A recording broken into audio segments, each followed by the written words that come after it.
ambos. El sol de Guadalajara ardía sobre las calles empedradas de la colonia americana aquel verano de 2018.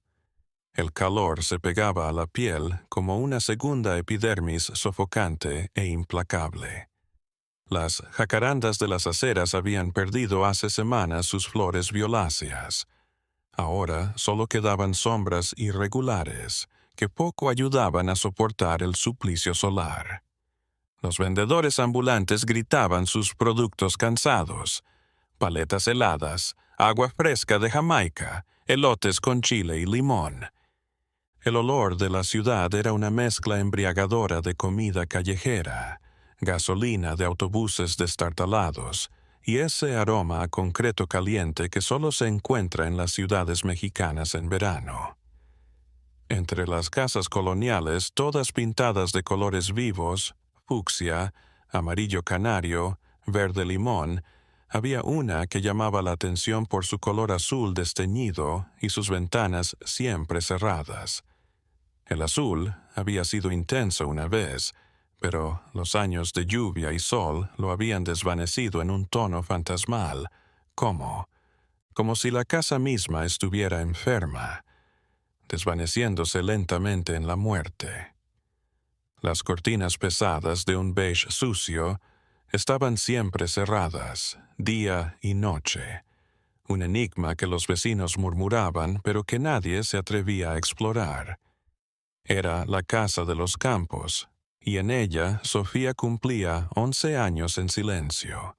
No hubo fiesta, no hubo pastel con velitas, no hubo las mañanitas que despiertan a los niños en México en su cumpleaños.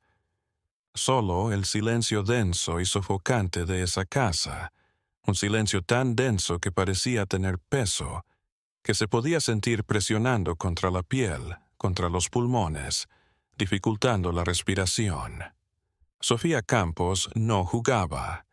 Nunca la veían en el parque con otros niños. Nunca jugaba en la calle persiguiendo una pelota. Nunca gritaba de alegría como hacían sus compañeros de escuela.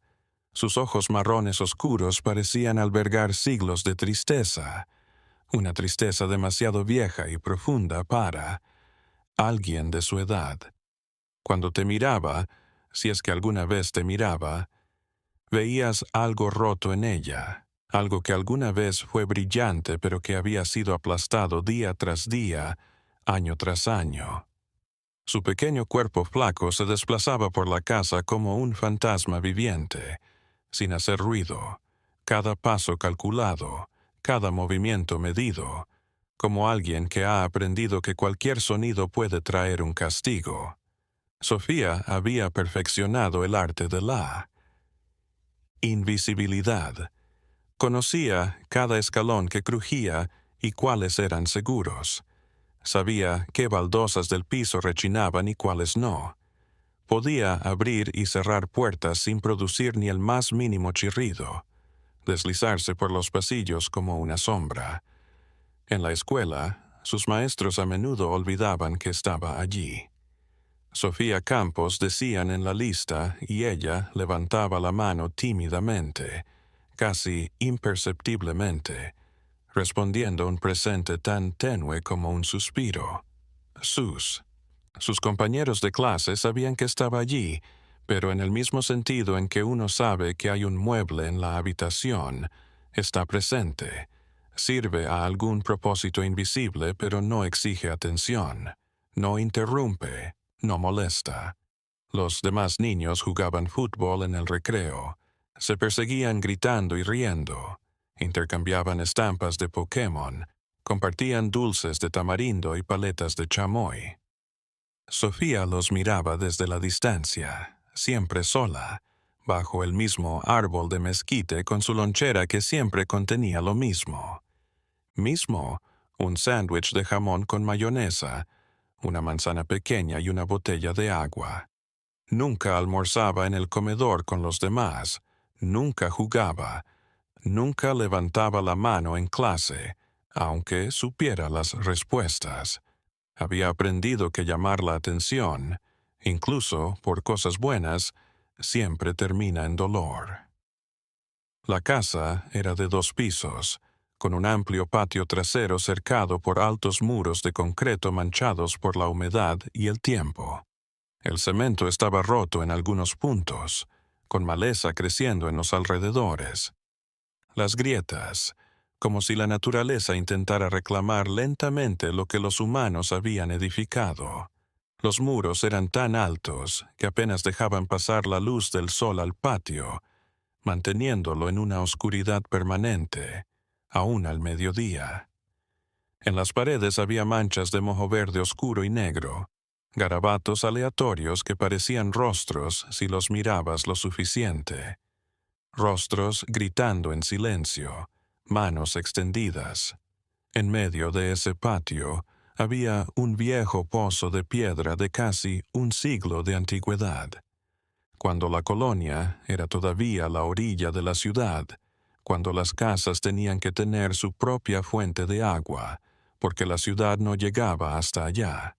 El pozo había sido cubierto con tablas de madera podrida, algunas tan antiguas que se habían convertido en una especie de papilla gris que se descomponía lentamente bajo el peso de la humedad y los años. Sobre las tablas, alguien había extendido una lona verde, como las que llevan los camioneros para tapar la carga. El sol la había decolorado hasta dejarla en un tono amarillento enfermizo, con agujeros en las esquinas donde la tela se había desgarrado. La lona estaba cubierta de hojas muertas de eucalipto de los árboles vecinos, creando un montículo irregular que se veía artificial fuera de lugar, como una herida mal curada en el centro del patio. El pozo tenía como 1,5 metros de diámetro.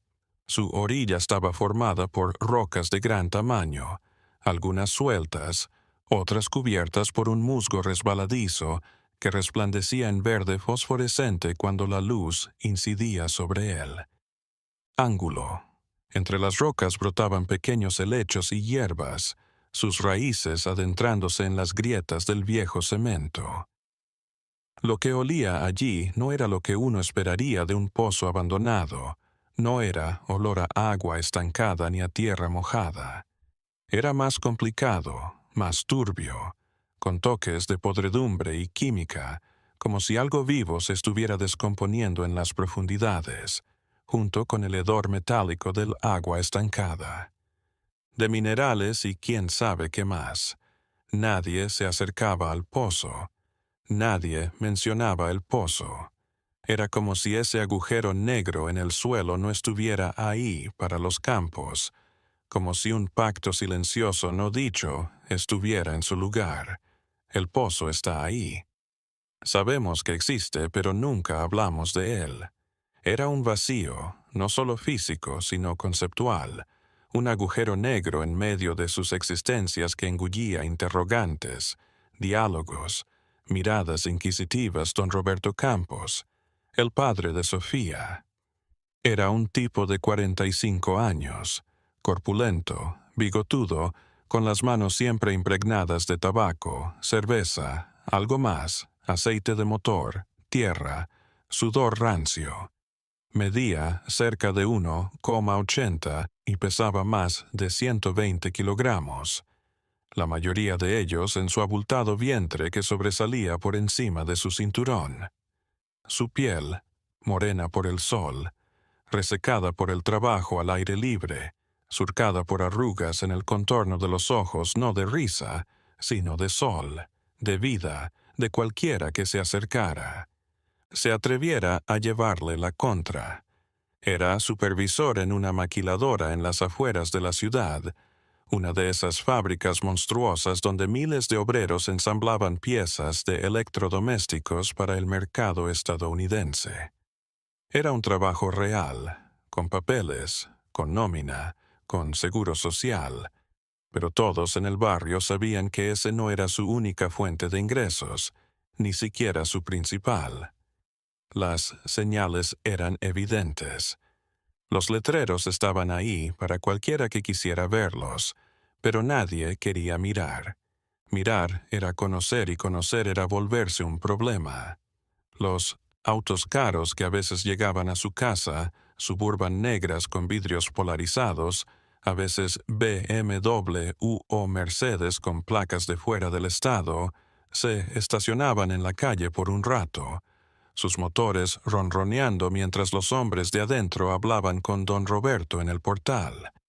Las conversaciones siempre a media voz, siempre con la urgencia tensa de la gente que negocia en una equivocación. Puede costar la vida. Los invitados nunca pasaban de la puerta. Todo se negociaba en la puerta, en el espacio entre lo público y lo privado, donde los secretos podían ser susurrados sin dejar rastro. Y luego estaban los montones de dinero que dejaba casualmente en la mesa de la cocina. Paquetes de billetes de 200 y 500 pesos envueltos en ligas de hule con ese olor característico del dinero recién contado, una mezcla de papel, sudor de muchas manos y algo químico que Sofía nunca pudo reconocer. A veces había también dólares americanos, billetes verdes de $100 que su padre contaba y recontaba con sus dedos gruesos, sus labios moviéndose en silencio mientras calculaba. Todo olía a tratos sucios, a underworld connections, the kind that ruled the real Mexico, the one you didn't see in the travel brochures but everyone knew was there. Sofía, ven aquí. La voz de don Roberto resonaba en las paredes de la casa cada tarde al regresar del trabajo. La niña bajaba las escaleras con pasos silenciosos, la cabeza gacha, las manos entrelazadas frente a ella. Su madre, Claudia, una mujer delgada de 38 años, con el rostro cubierto de moretones que siempre intentaba disimular con maquillaje, observaba desde la cocina con los labios apretados, sin atreverse a intervenir. ¿Ya hiciste la tarea?, preguntaba don Roberto, su aliento a alcohol invadiendo el espacio entre ellos. Sí, papá, respondía Sofía en un susurro apenas audible. ¿Y limpiaste tu cuarto? Sí, papá. Bien. Ahora vete a tu habitación y no quiero oír ni un ruido. ¿Entendiste? Sí, papá. Sofía subía de nuevo las escaleras, sus pies pequeños apenas rozando los escalones de madera. En su habitación, decorada con un papel tapiz rosa pálido que se despegaba en las esquinas, se sentaba en el borde de su cama y miraba por la ventana hacia el patio trasero. Desde allí podía ver el pozo. Había noches en las que Sofía no podía dormir. Noches en las que oía gritos abajo, cosas rompiéndose. Los sollozos ahogados de su madre. Por las noches se acercaba a la ventana y observaba el pozo, como si en su profundidad pudiera encontrar una respuesta, una salida. Una tarde de julio, don Roberto dormía su siesta en el sillón, después de una comida pesada, carnitas con tortillas, frijoles refritos, 2 cervezas Corona. Sofía, algo que nunca se atrevió a hacer, bajar al patio y acercarse al pozo. El impulso había estado creciendo en ella durante semanas. Una curiosidad mórbida, combinada con la necesidad de verificar las sospechas que su mente infantil no deseaba, pero no podía evitar elaborar. Hacía calor, el tipo de calor que hace que el aire se mueva y te hace ver espejismos en el pavimento de la calle. El termómetro en la cocina marcaba 38 grados centígrados, pero con la humedad se sentía como mucho más. Las cigarras cantaban incansables en los árboles del barrio, un zumbido incesante, monótono, que taladraba la conciencia como el ruido de una maquinaria infernal. El aire olía a tortillas recién hechas de la casa de al lado, mezclado con el hedor agrio de la basura en los botes de la calle, en espera del día siguiente, y el olor dulce y enfermizo de algo pudriéndose en el calor. Sofía abrió la puerta trasera con sumo cuidado. su corazón latiendo tan fuerte en su pecho que pensó que el ruido podría despertar a su padre. La puerta hacía ruido si la abrías de golpe, pero Sofía había aprendido que si la movías milímetro a milímetro y con presión firme pero delicada, podías abrirla sin hacer ruido. Le llevó casi un minuto abrir la puerta lo suficiente como para deslizarse fuera. El patio trasero estaba oscuro a pesar de la hora. Los altos muros cerraban casi por completo la luz solar, sumiendo el lugar en un ambiente crepuscular, gris y sofocante. Cada paso hacia el pozo parecía una eternidad. El tiempo mismo parecía espesarse, volviéndose viscoso. Sus pies descalzos rozaban el cemento. Caliente del patio, luego la tierra apelmazada cerca del pozo, tierra extrañamente fría al tacto en comparación con el resto del patio, como si algo debajo absorbiera el calor. La lona verde estaba cubierta de hojas secas de eucalipto, ramitas quebradas y una fina capa de polvo que el viento había depositado. Sofía se inclinó, sus rodillas crujiendo, y levantó una esquina de la lona con dedos temblorosos.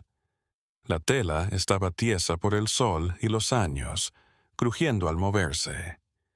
Abajo, las tablas de madera componían un mosaico desordenado. Algunas estaban podridas, convertidas en una masa esponjosa de fibras vegetales en descomposición. Otras estaban partidas en dos, como si algo pesado hubiera pasado por encima de ellas.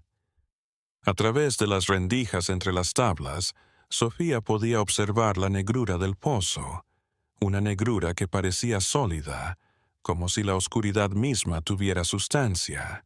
Se acercó más, arrastrándose sobre sus manos y rodillas, sin importarle la suciedad. Manchaba su vestido blanco.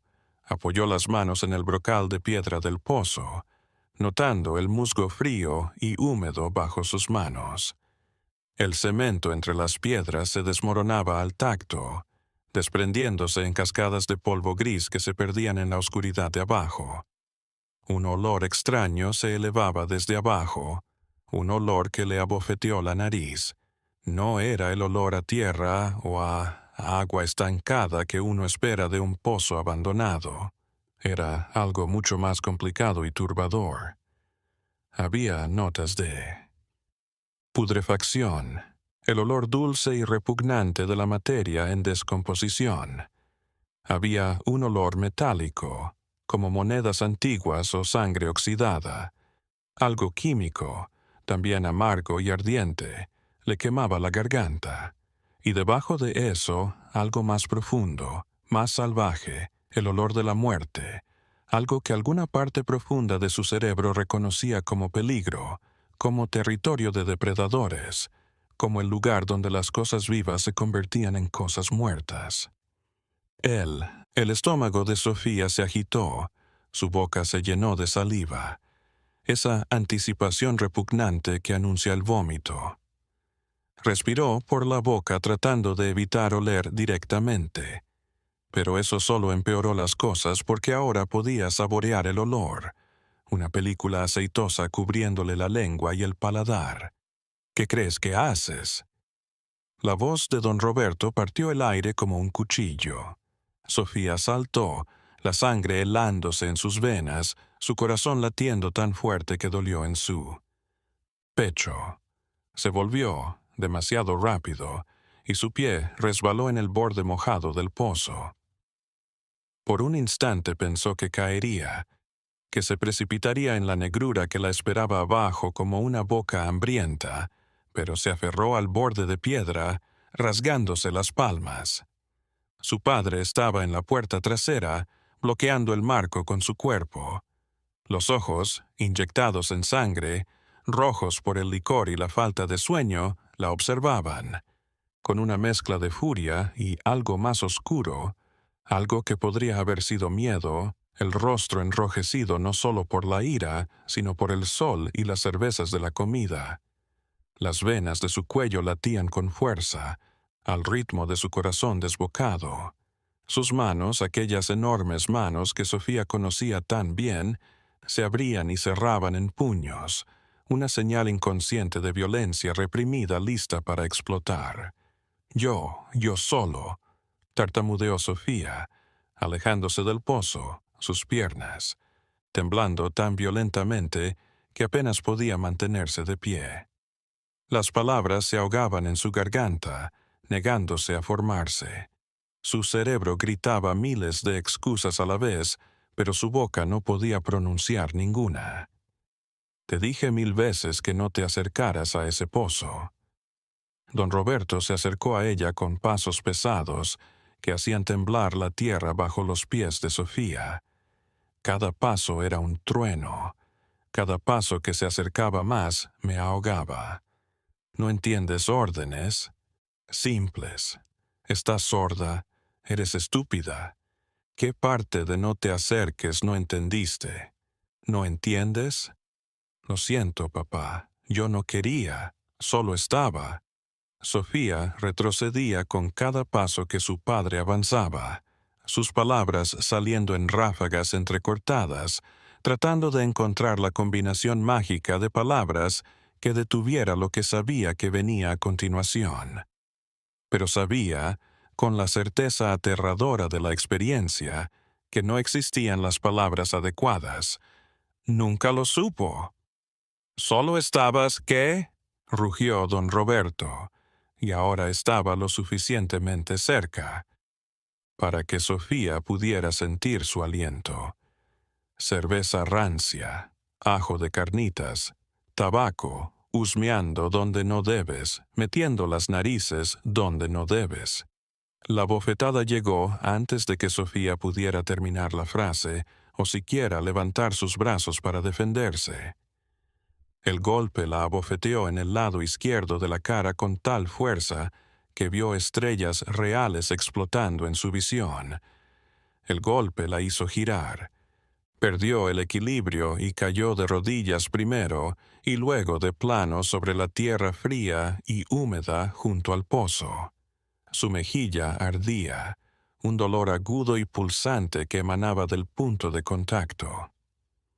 Sentía la piel hincharse ya caliente al tacto. Las lágrimas se abrieron paso al instante, una reacción corporal automática al daño que estaba sufriendo mezclándose con la tierra de su mejilla. Pero no habló. Hacía tiempo que había aprendido a llorar. Hablar solo lo empeoraría, que mostrar dolor solo atraería más dolor. Don Roberto la sujetó del brazo con su mano enorme, sus dedos gruesos y callosos hundiéndose en la delicada piel de la niña, lo suficiente como para dejarle marcas que permanecerían durante días. La jaló hacia arriba con tanta fuerza que Sofía pensó que su hombro podría dislocarse. La arrastró medio metro, sus pies arrastrándose por el suelo, antes de soltarla y empujarla hacia la casa. Vete a tu habitación y no salgas hasta que... Yo te lo digo, ¿entendiste? Su voz era un gruñido animal. Y si vuelves a acercarte a ese pozo, te juro por Dios que te vas a arrepentir. Juro que no vas a poder sentarte en una semana. ¿Me escuchaste? ¿Me escuchaste? Sí, papá, susurró Sofía, su voz apenas audible, destrozada. Se puso de pie, sus piernas temblando, su mejilla latiendo con cada latido de su corazón. Sofía corrió a casa. Subió las escaleras tropezando con sus propios pies, casi cayendo 2 veces en su prisa por huir. Abrió la puerta de su habitación, entró y la cerró tras de sí, apoyándose en la madera mientras intentaba recuperar el aliento. Se tiró en la cama y lloró en silencio, como había aprendido a hacer desde que tenía memoria, con la cara hundida profundamente en la almohada para que nadie la escuchara, mordiendo la tela para no hacer ni un solo sonido. Las lágrimas empapaban la funda de la almohada, dejando una mancha oscura que se extendía lentamente. Su cuerpo se sacudía con sollozos silenciosos. Cada inhalación, una batalla agonizante contra el impulso de gritar, de liberar todo el temor y la frustración que había guardado durante años. Las horas pasaron lentamente.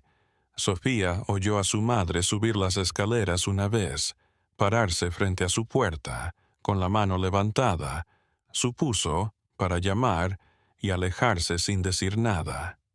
Claudia sabía que era mejor no interferir después de estos incidentes. Era su manera cobarde de cuidar de su hija, no actuando, no hablando, esperando que la tormenta se calmara.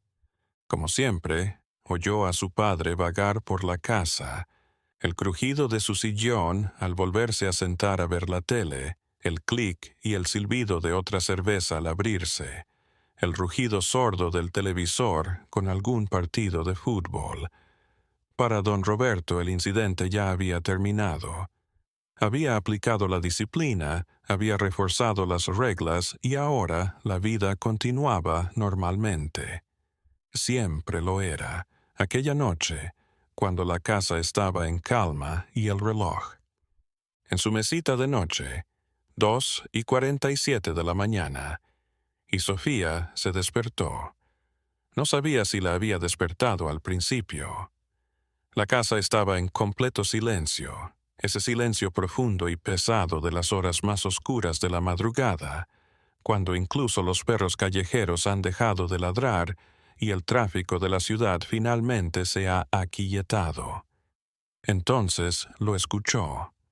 Ruido en el patio trasero, pasos, susurros, algo arrastrándose. Se acercó a la ventana con el corazón latiendo, dolorosamente en su garganta.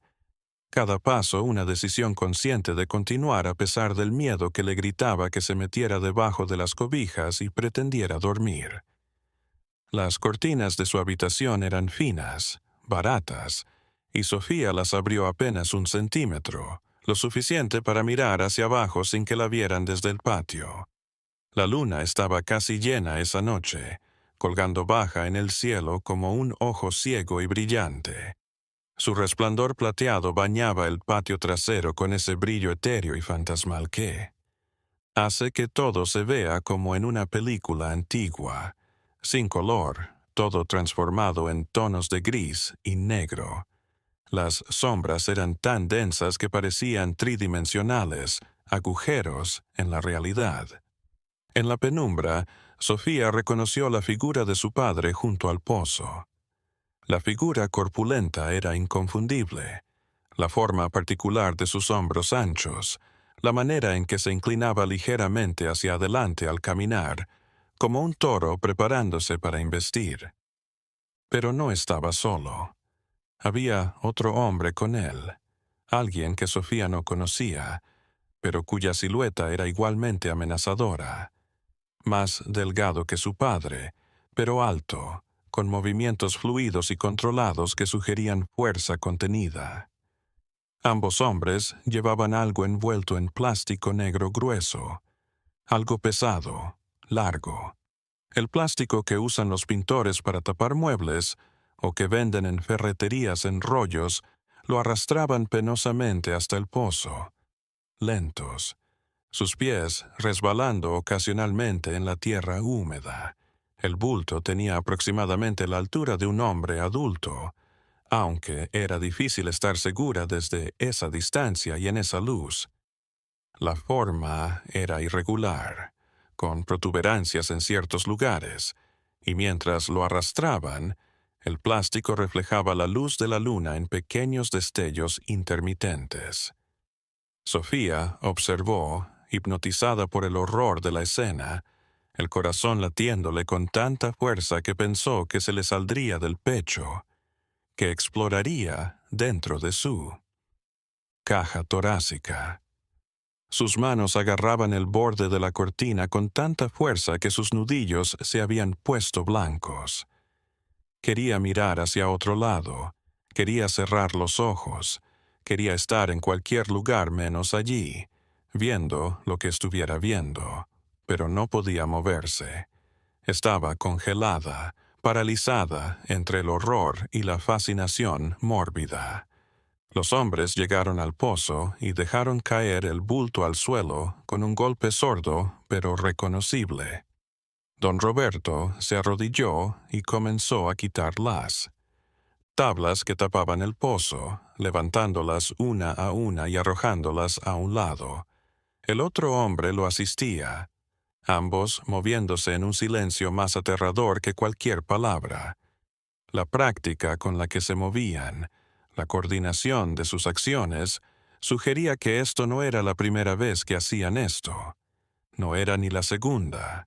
Era una danza familiar, un ritual sangriento afinado con la práctica. Cuando el pozo estuvo completamente abierto, un agujero de...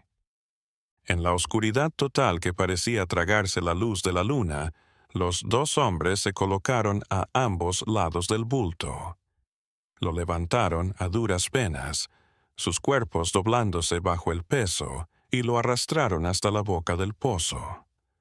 Entonces lo dejaron caer. El sonido fue horrible. Un golpe seco y profundo que resonó en la noche silenciosa, amplificado por la acústica natural del pozo, vibrando a través de la tierra, a través de los cimientos de la casa, hasta llegar a los huesos de Sofía.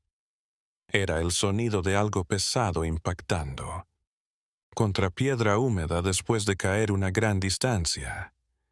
Era el sonido del final, de un final y debajo del golpe principal. Sofía juraría haber oído otros sonidos más débiles, el crujido de plástico al romperse, el chapoteo de agua agitada y algo más que no quería reconocer, pero que sabía que era el sonido de un cuerpo humano cayendo sobre otros cuerpos que ya estaban en el fondo. Después del golpe, hubo un momento de silencio absoluto. Ambos hombres se quedaron mirando hacia abajo en el pozo, como si estuvieran rindiendo homenaje o simplemente comprobando que el trabajo estuviera hecho. Después, en un movimiento coordinado, comenzaron a recolocar las tablas sobre el pozo, cubriendo nuevamente ese agujero de oscuridad, sellando lo que fuera que ahora descansaba en el fondo junto a quién sabe cuántos otros secretos. Sofía se apartó de la ventana temblando. No entendía completamente lo que había visto, pero algo en su interior le decía que acababa de presenciar algo terrible, algo que cambiaría su vida para siempre. Las semanas siguientes fueron de terror silencioso para Sofía. Cada vez que miraba a su padre, veía esa imagen una y otra vez en su mente. El bulto envuelto en plástico negro, el sonido del impacto en el fondo del pozo, la oscuridad absoluta tragándose lo que fuera que habían arrojado allí dentro. El verano avanzaba con su calor implacable. Las noticias en la televisión hablaban de la sequía, de los problemas de agua en la ciudad, de las protestas de vecinos exigiendo mejores servicios públicos. Pero en la Casa Azul en la colonia americana tenían otras preocupaciones más apremiantes. Doña Carmen, la vecina de al lado, desapareció un martes por la noche. Era una mujer de 60 años que vivía sola con sus 3 gatos y que siempre saludaba a Sofía cuando la veía de camino al colegio. Su casa quedó vacía de un día para otro. Las autoridades hallaron la puerta abierta, los gatos maullando de hambre y nada de la mujer. Seguro se fue con algún familiar, comentaban los vecinos en la tienda de la esquina. Ya estaba muy viejita para vivir sola. Pero Sofía sabía la verdad. La noche en que doña Carmen desapareció, había escuchado voces en el patio trasero. Había mirado por la ventana y visto las mismas siluetas, los mismos movimientos, el mismo ritual macabro junto al pozo. 2 semanas después desapareció don Miguel, el hombre que tenía un taller mecánico, 3 casas más allá. Se decía que debía dinero a gente peligrosa, que había intentado escapar de sus deudas, Su esposa y sus hijos se mudaron con familiares, dejando el taller abandonado con las herramientas aún colgadas en las paredes. Y Sofía lo vio de nuevo. Otra noche, otro bulto, el mismo pozo tragándose secretos que gritaban en silencio. En el colegio Sofía no hablaba. Se sentaba en la última fila, miraba por la ventana y cuando la profesora le preguntaba algo, respondía con monosílabos. Sus compañeros la llamaban la niña fantasma, porque parecía no estar realmente allí, como si su cuerpo estuviera presente, pero su mente vagara en algún lugar lejano y oscuro. La única persona que intentaba acercarse a ella era Lupita, una niña regordeta de mejillas rosadas que siempre llevaba el cabello en trenzas decoradas con listones de colores. «Sofía, ¿juegas con nosotras en el recreo?», le dijo Lupita un día, sonriendo esperanzada. «No puedo», respondió Sofía desviando la mirada. «¿Por qué no podemos jugar a las atrapadas o a saltar la cuerda? Será divertido». «No puedo. Tengo que irme a casa». «Siempre tienes que irte a casa», dijo. Lupita, frunciendo el ceño. «Nunca te quedas a jugar con nadie». Sofía la miró por un momento, y en sus ojos cafés oscuros, Lupita vio algo que la hizo retroceder. Miedo. Un miedo tan intenso y genuino que podía tocarlo. «Déjame en paz», susurró Sofía, y se alejó a paso rápido hacia la salida del colegio. En casa las cosas empeoraban. Don Roberto llegaba cada vez más tarde, siempre con ese mismo hombre que Sofía había visto la primera noche. Se llamaba el Chato. Tenía una cicatriz que cruzaba la mejilla izquierda y fumaba cigarrillos sin filtro que impregnaban la casa de un olor amargo. «Roberto, esto se está poniendo peligroso», le decía el Chato una noche mientras Sofía escuchaba escondida en la parte superior de las escaleras. «Ya van 4. La gente está empezando a hacer preguntas. ¿Y qué quieres que haga?», respondía don Roberto con la voz ronca. «Si no cumplimos, somos nosotros los que terminamos allá abajo. ¿Sabes cómo es?» «Pero es demasiado. En la misma colonia, tan cerca. El jefe dice que aquí nadie pregunta, la gente tiene miedo y los que no tienen aprenden a tenerlo». Claudia, la madre de Sofía, había dejado de maquillarse para ocultar los moretones. Ya no tenía sentido. Su rostro era un mapa de violencia, un ojo hinchado aquí, un labio partido allá, marcas oscuras en los brazos y el cuello. Caminaba como un zombi, cocinando, limpiando, sirviendo, sin hablar. Una tarde, mientras Sofía hacía la tarea en la mesa de la cocina, Claudia se sentó frente a ella.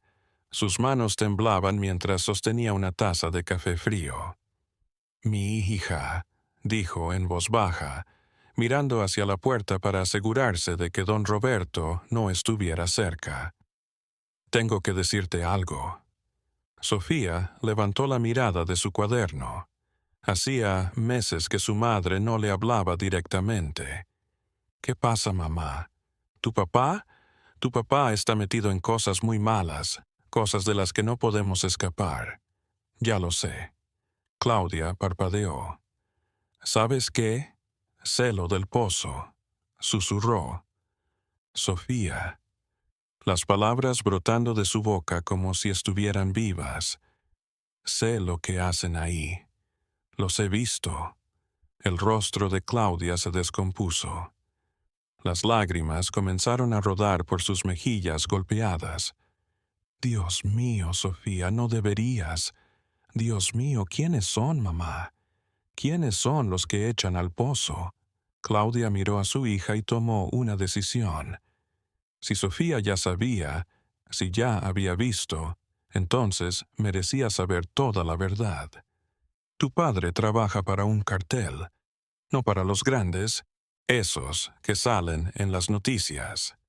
Está al servicio de una pequeña pero muy violenta banda que domina este barrio. Cobran extorsiones, trafican drogas, eliminan a quien se interponga en su camino. Y el pozo es donde desaparecen los problemas. Gente que no paga, gente que habla de más, gente que sabe cosas que no debería saber. Tu padre y el chato se encargan de los cuerpos. Sofía sintió que el mundo se inclinaba. Ya lo sospechaba, pero oírlo decirlo lo hacía real. Horrible.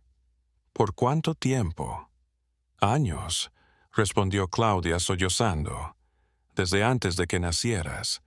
Al principio era solo dinero fácil, eso decía tu padre, pero después ya no pudimos salir. Quien entra en esto no sale vivo, y si huimos, si vamos a la policía. Acabamos en el pozo, terminó Sofía. Claudia asintió, secándose las lágrimas con el dorso de la mano. Por eso te digo que no juegues, que no salgas, que no hables con nadie. Si alguien descubre que sabemos, si alguien piensa que... Podemos hablar. El sonido de la puerta principal abriéndose las hizo callar inmediatamente. Don Roberto había llegado y con él el miedo de siempre se instaló en la casa azul. Esa noche Sofía no pudo dormir. Se quedó despierta mirando el techo de su habitación, pensando en todas las personas que habían desaparecido en su colonia. ¿Cuántas estaban en el fondo de ese pozo? ¿Cuántos cuerpos se apilaban en la oscuridad húmeda, olvidados, sin nombre, sin justicia? Y por primera vez en su corta vida, Sofía sintió algo más fuerte que el miedo. Se enfureció. Agosto trajo aguaceros. Guadalajara se transformaba durante la temporada de monzones. Las calles se inundaban y el olor a tierra mojada llenaba el aire. En la casa azul, las filtraciones del techo formaban charcos que Claudia debía limpiar con trapos viejos. Pero era en el patio trasero donde las lluvias revelaban sus secretos más oscuros.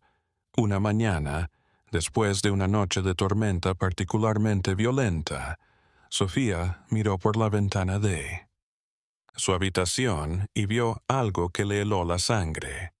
El agua de la lluvia había empapado la tierra alrededor del pozo, y la tierra se había hundido, formando una especie de cráter irregular. Las tablas que cubrían el pozo se habían desplazado y parte del interior estaba expuesto. Don Roberto aún dormía, recuperándose de otra noche de borrachera. Claudia estaba en la cocina preparando el desayuno. Sofía sabía que tenía solo unos minutos. Bajó las escaleras con el corazón latiendo con fuerza en los oídos. Abrió la puerta trasera y salió al patio. El suelo estaba lodoso, sus botas se hundían a cada paso. Se acercó al pozo, tapándose la boca y la nariz. El olor era insoportable. Era como si todas las pesadillas del mundo se hubieran podrido en ese agujero. Sofía se asomó por el borde, mirando hacia abajo. Al principio solo vio oscuridad, pero sus ojos se fueron acostumbrando y entonces lo vio. Huesos, docenas de huesos blanqueados por el tiempo, esparcidos entre jirones de ropa. Descompuesta, pedazos de plástico negro y cosas que prefirió no identificar. El agua de la lluvia había llenado parcialmente el pozo, creando un caldo pútrido donde flotaban los restos de vidas que alguna vez tuvieron sueños, familias, futuro. Sofía se apartó rápidamente, el estómago revolviéndosele. Vomitó en el pasto mojado, las lágrimas mezclándose con la lluvia que comenzaba a caer nuevamente. «Sofía, ¿qué haces allá afuera?» La voz de su madre la hizo reaccionar. Se limpió la boca con la manga de su sudadera y corrió hacia la casa. «Nada, mamá, solo estaba mirando la lluvia». Claudia la miró, pero no dijo nada. En esa casa era mejor no hacer demasiadas preguntas. Aquella tarde, cuando don Roberto despertó y observó el pozo, su furia fue épica.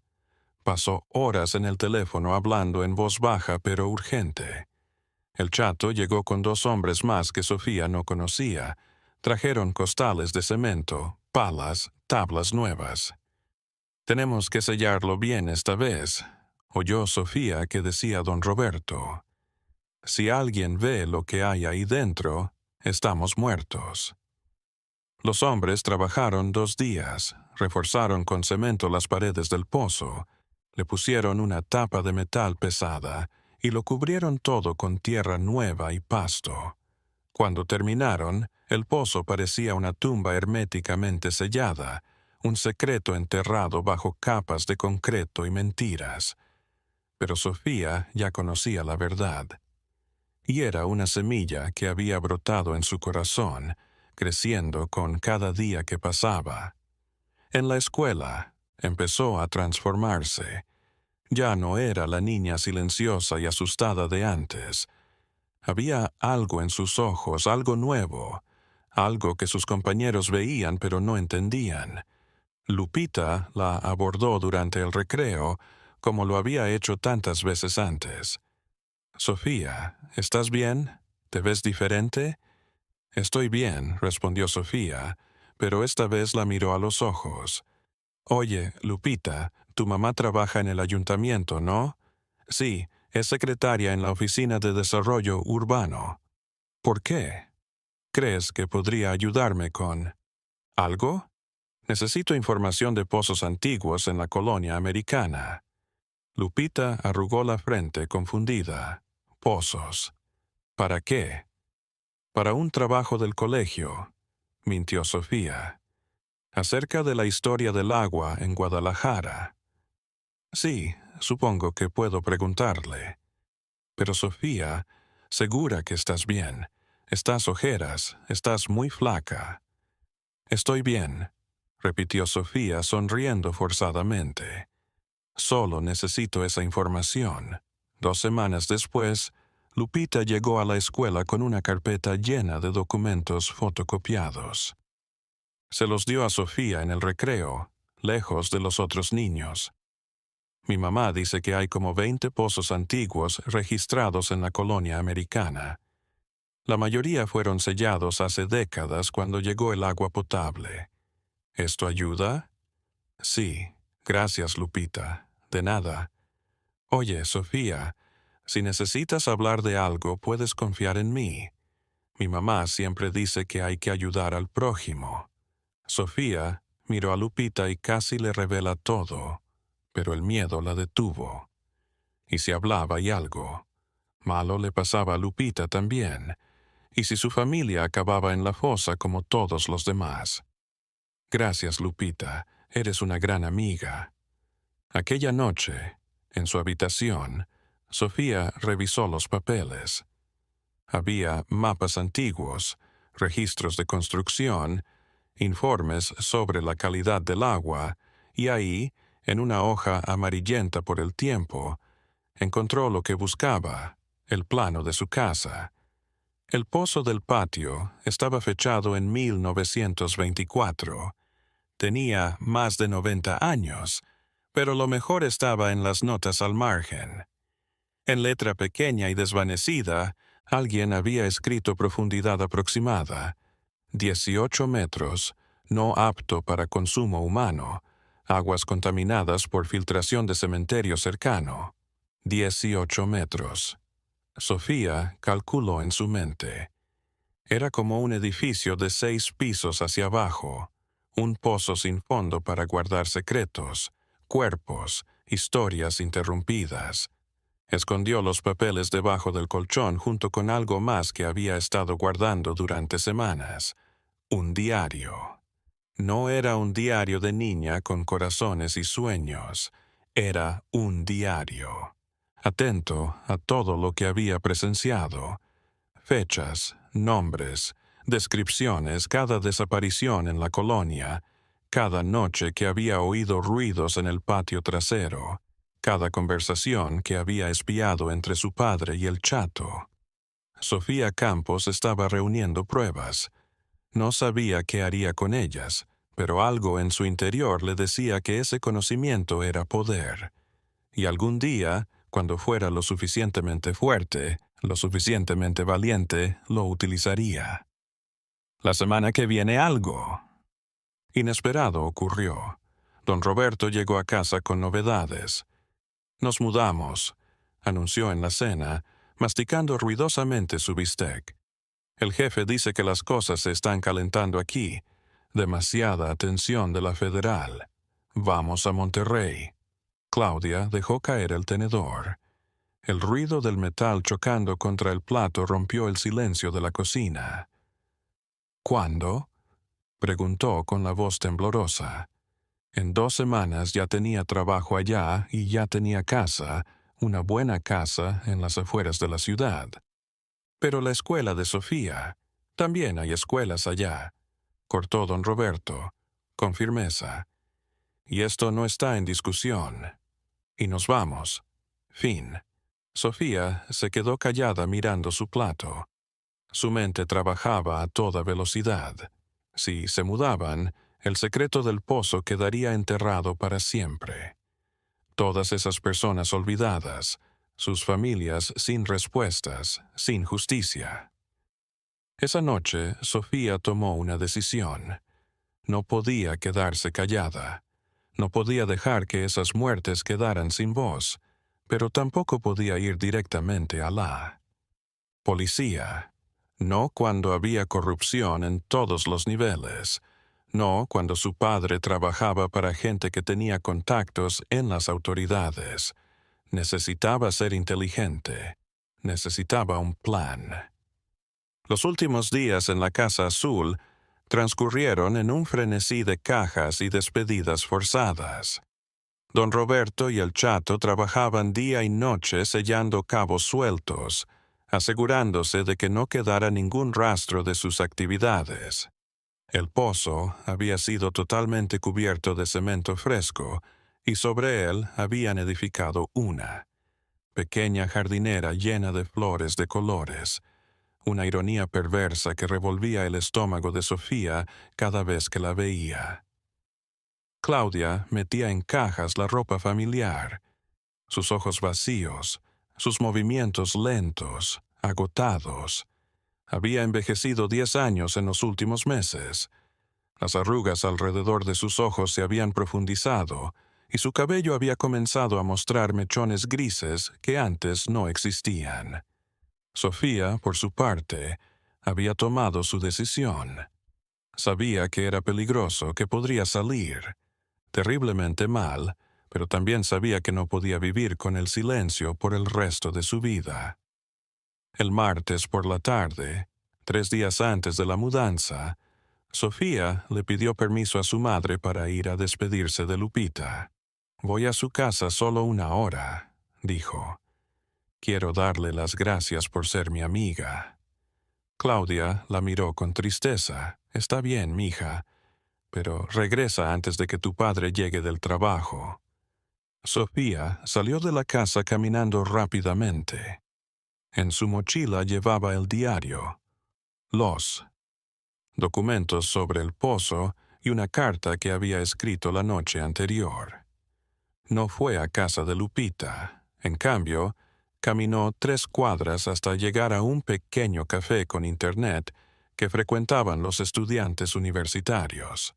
Pagó por 1 hora de uso de computadora y se sentó en una terminal al fondo del local. Con manos temblorosas creó una cuenta de correo electrónico anónima. Después buscó los contactos de varios medios de comunicación, periódicos locales, estaciones de radio, programas de investigación periodística.